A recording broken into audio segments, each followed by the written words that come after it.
2025 సంవత్సరం ఆగస్టు నెల 4వ రాశి కర్కాటక రాశి. ఈ కర్కాటక రాశి మరి ఇప్పుడు చాలా కష్టాల్లో ఉంది. శని మీనానికి వెళ్ళాడనే కానీ వక్రించి వెనక్కి వచ్చాడు.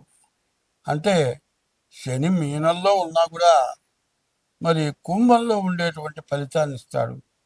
కాబట్టి చాలా ఖర్చులు, చాలా సమస్యలు, విపరీతమైన ఇబ్బందులు ఇటువంటివన్నీ కూడా రావటానికి బాగా అవకాశాలు ఉన్నాయి.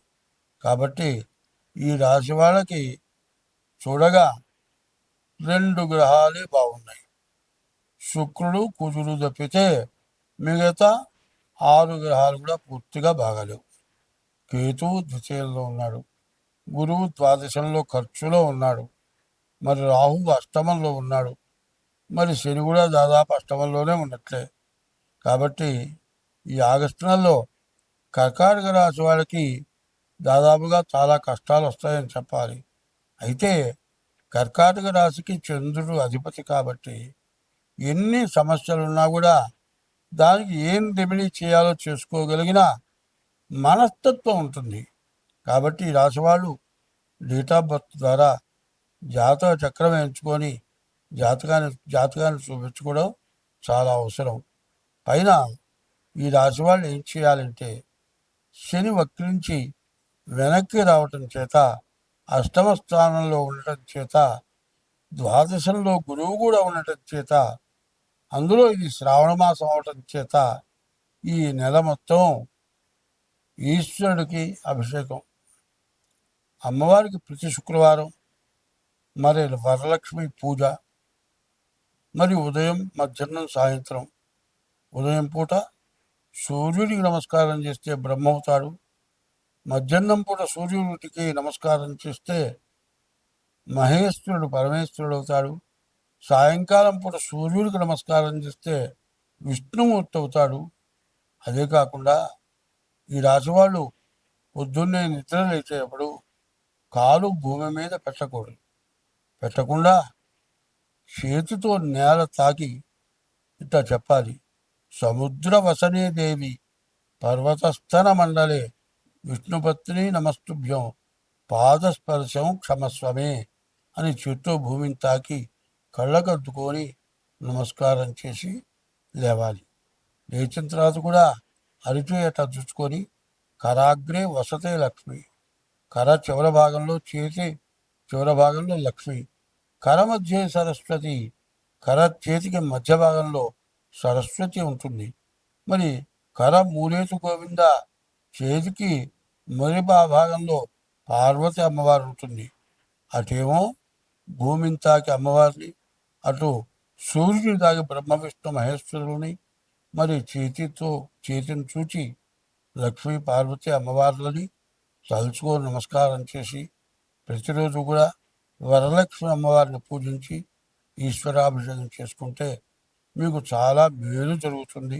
ఇది కూడా కాకుండా మీ డేట్ ఆఫ్ బర్త్ ద్వారా మీ జాతకం చూపించుకొని మీ జాతకంలో ఏమన్నా దోషాలుంటే దానికి కూడా పరిహారాలు చేసుకోండి, చాలా బాగుంటుంది. స్వస్తి. ఇప్పుడు చాలా విశేషంగా చెప్పుకోవాల్సినవి ఉన్నాయి. ఆ కా మా వై, ఆషాఢం, కార్తీకం, మాఘం, వైశాఖం. ఇవి చాలా విశేషమైన నెలలు. ఆషాఢంలో ఆషాఢ శుద్ధ ఏకాదశి, తొలి ఏకాదశి రోజున శ్రీ మహావిష్ణువు పాలసముద్రంలో యోగ నిద్రలో ఉంటాడు. కార్తీక మాసంలో కార్తీక శుద్ధ ఏకాదశి రోజున తులసి వనంలో భూలోకంలోకి వస్తాడు. కాబట్టి ఈ నెలలు చాలా విశేషమైనవి. ఏమిటా అంటే ఆషాఢ మాసం, మరి తొలి ఏకాదశి, మరి చెట్లు చిగిర్చి బాగా మొక్కలు మొలిచే టైము, తర్వాత శ్రావణ మాసం వరలక్ష్మి వ్రతం, ఈశ్వరుడు అభిషేకం చేసుకునే రోజులు, మరి భాద్రపద మాసం వచ్చేవాళ్ళ దేవతల కంటే విశేషమైన వాళ్ళు పితృదేవతలు. శ్రావణ బహుళ పాడ్యం నుంచి అమావాస్య వరకు కూడా ప్రతివాళ్ళు కూడా పితృదేవతలకి మరి ఆ వాళ్ళకి శ్రాద్ధం పెట్టాలి.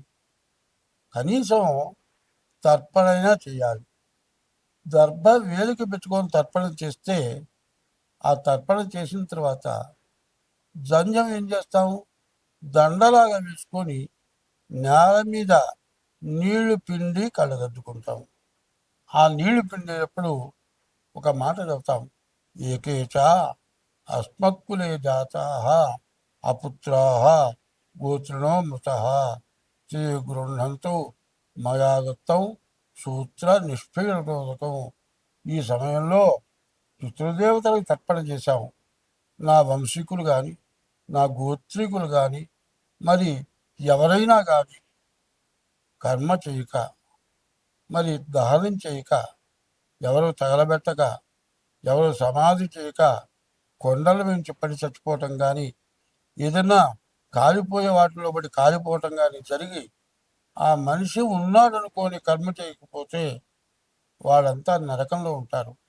వాళ్ళందరికీ కూడా ఈ జన్యంతో పిండిన నీళ్ల వల్ల వాళ్ళకి ఉత్తమ గతులు కలుగుగాక. ఏకైచ అస్మత్కులే జాతా, నా కులంలో పుట్టిన వాళ్ళు, అపుత్రాహ పిల్లలు లేనివాడు, గోత్రులో మృత గోత్రీకులు లేనివాడు, గోత్రులో మృత గృహంతో ఈ ధన్యం నీళ్ళలో ఉంచి కింద భూమి మీద పెడుతున్నాను. వీళ్ళు నరకంలో ఉంటే మోక్షానికి పోవాలి అని చేస్తున్నాం.